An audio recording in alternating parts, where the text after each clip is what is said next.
मी व्ही.एस. प्रकरण 3. चित्रप्रिया library of original paintings. चित्रकार चित्र काढत असतो, परंतु त्याची चित्र विकली जातातच असं नाही.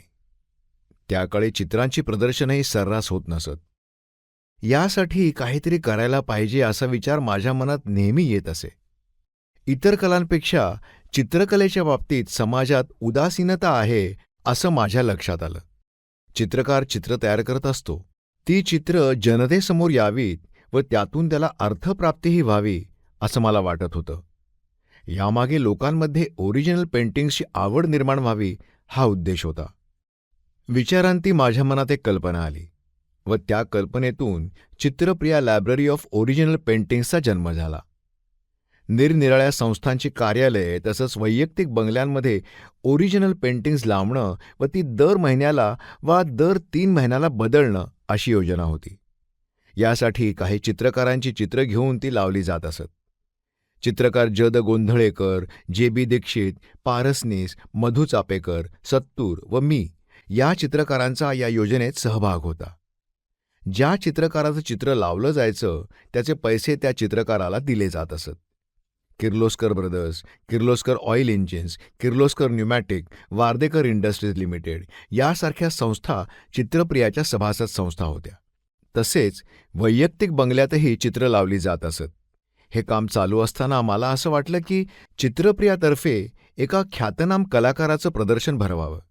चित्रकार गोंधळेकर त्यावेळी वाई येथील विश्वकोशमध्ये आर्ट विभागात काम करत होते. ते अधूनमधून पुण्याला येत असत. चित्रप्रियासाठी त्यांची चित्र लावली जात होती, त्यामुळे त्यांची व माझी भेट होत असे. असेच एकदा आम्ही त्यांना माझा विचार सांगितला. तेव्हा ते म्हणाले, राव बहादूर धुरंदर यांच्या चित्राचं प्रदर्शन तुम्ही भरवा. त्यांची मुलगी अंबिका धुरंदर या मुंबईला असतात, त्यांना भेटून काय ते ठरवा. असं म्हणून त्यांनी अंबिकाताईंचा पत्ता दिला. मी त्यांच्याशी संपर्क साधून एके दिवशी मुंबईला गेलो. मुंबईला खार येथे त्या राहत होत्या व तेथेच त्यांचा स्टुडिओ होता. त्यांनी माझं स्वागत केलं. गोंधळेकर यांनी त्यांना माझ्याबद्दल सांगून ठेवलं होतं. त्यांनी मला चित्र दाखवली. काही पेंटिंग्स खूप मोठी होती.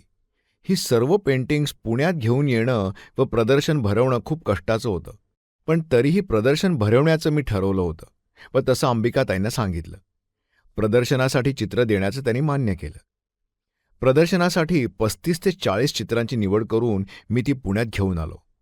नंतर 20 नोव्हेंबर 1969 बालगंधर्व कलादालन येथे शंतनुराव किर्लोस्कर यांच्या हस्ते प्रदर्शनाचं उद्घाटन झालं. या प्रदर्शनास पुणेकरांचा अभूतपूर्व प्रतिसाद मिळाला. प्रदर्शन 4 दिवस खुलं होतं. अनेकांनी हे प्रदर्शन म्हणजे रसिकांना एक पर्वणीच आहे अशा शब्दात आपल्या भावना व्यक्त केल्या. चित्रकार गोंधळेकर यांनीही दैनिक सकाळमध्ये धुरंदर यांच्या चित्रांबद्दल लिहिलं होतं. त्या लेखात ते म्हणतात, पुण्यात धुरंदर यांच्या सर्वांगीण कलेचं प्रदर्शन होण्याची ही पहिलीच वेळ आहे. एकाच व्यक्तीची प्रदर्शने ही एक प्रचारात आलेली नवी टूम आहे.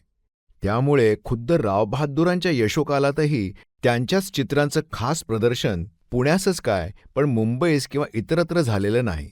ही अशी अपूर्व घटना चित्रप्रिया या संस्थेनं घडवून आणल्याबद्दल रसिकांनी त्या संस्थेचे ऋण सकौतुक मानावयास हवे.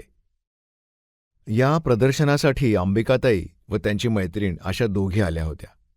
त्या 4 दिवस माझ्याकडे राहिल्या होत्या. प्रदर्शनाचे उत्तम आयोजन व रसिकांनी भरभरून दिलेला प्रतिसाद पाहून त्यांना खूप आनंद झाला व मलाही या गोष्टीचे समाधान वाटले.